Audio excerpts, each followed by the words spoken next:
Before you go, Benjamin, we're going to South Carolina. I still actually think that, funnily enough, I think Joe Biden still actually is the most formidable candidate against Bernie Sanders when it's all said and done, which is interesting. I could be wrong. I think that he is the only one who seems to have some residual and organic connection to some kind of broader base of the Democratic Party. I think, of course, he's chasing Obama's clout. We know all the reasons for it, but at the same time, I think it is there. It's not, we've got Bloomberg's just going to buy everything. And then I think, frankly, none of these other candidates play really substantively.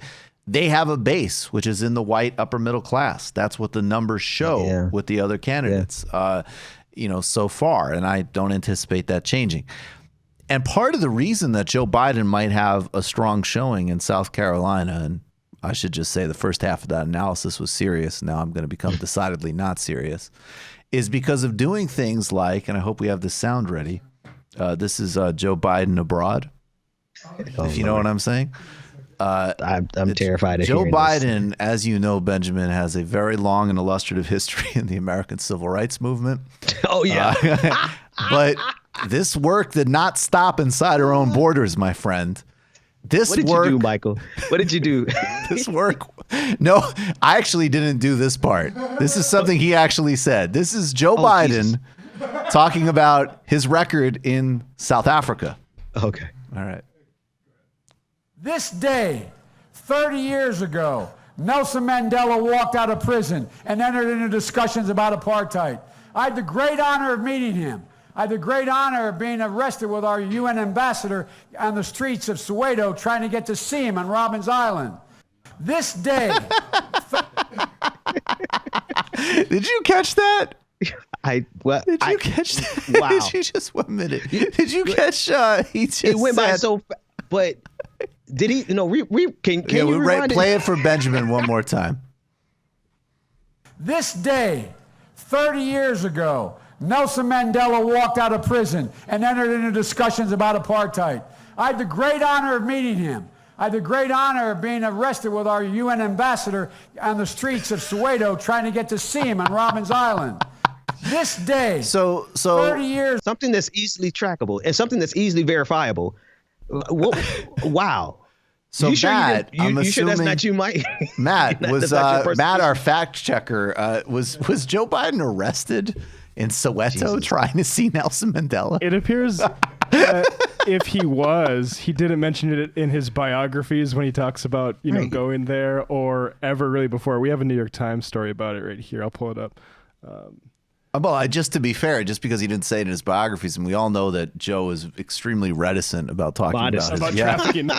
He's a very modest guy. but here's oh man, here's what's wild about this is that every politician embellishes. Everyone makes some kind of origin story, right? They give themselves and they lie around the edges, right? It's marginal. Yeah. But when you lie about getting arrested in the apartheid movement with the Secretary General or whoever he was with, like that's some easily verifiable shit. Like, come on, man, what is going on with this dude? I'll just read a little bit from the New York Times here. It says, but if Mr. Biden, then a United States senator from Delaware, was in fact arrested while trying to visit Mr. Mandela, he did not mention it in his 2007 memoir when writing about his 1970s trip to South Africa, and he has not spoken of it prominently on the 2020 campaign trail. I was the only lifeguard in Soweto. Andrew Young, a former congressman and mayor of Atlanta who was the U.S. ambassador to the United Nations from 1977 to 1979, said that he had traveled with Mr. Biden over the years, including to South Africa. But Mr. Young said that he had never been arrested in South Africa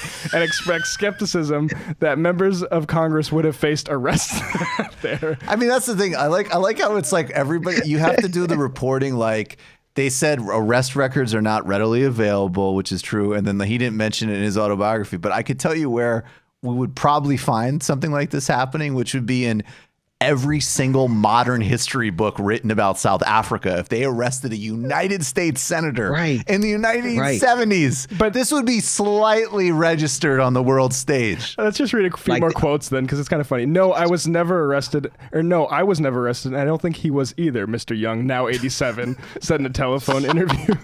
Bothering Andrew Young at his home. Wait, is he talking about Andrew Young? Yeah, Andrew Young was the UN ambassador. Andrew Young, the one who just endorsed Bloomberg, no less. So now it's like insult to injury. Now he's not only saying that you're lying, Joe, but I'm also endorsing Mayor Bloomberg.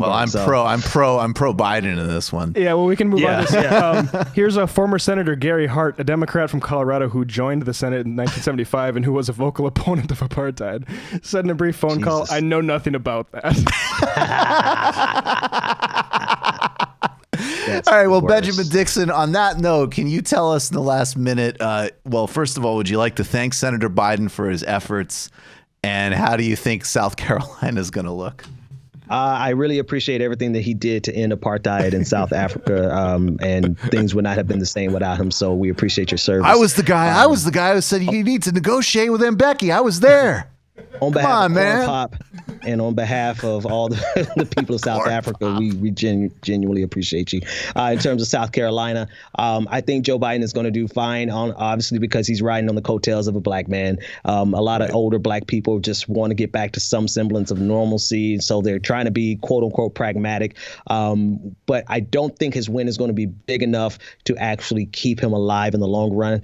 I think Mayor Bloomberg is going to be throwing some interference on Super Tuesday. If Mayor Bloomberg was not in the race, I think South Carolina and then Super Tuesday would revitalize Joe Biden. But with Bloomberg in there, thankfully, kind of sort of, he's in there enough to continuously water down all of the moderates. But we have to find a way to kick all of them out once and for all. And I wouldn't be surprised if the establishment goes ahead and does what they should have did in the beginning, which was to rally behind Elizabeth Warren. But this is the last thing I'll say.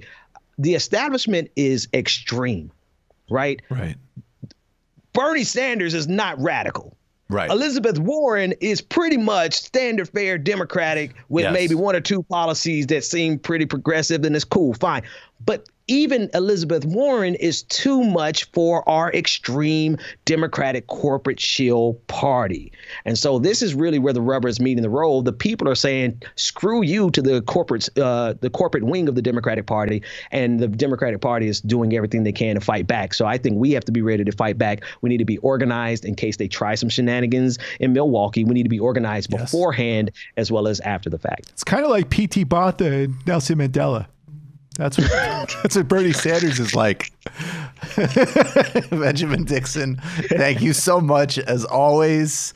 Really appreciate you. Please, everybody, go check out Benjamin's Patreon page and every other thing that you can find and support his excellent work, including the exposure. Yeah, I appreciate it, man. Thanks so much for having me. Of always. Thank you, man. Take care. You just watched a Michael Brooks Show video. Subscribe to get them all. Why wouldn't you? Don't be foolish. Click subscribe below and become a patron as well. Patreon.com/TMBS. Thanks, everybody.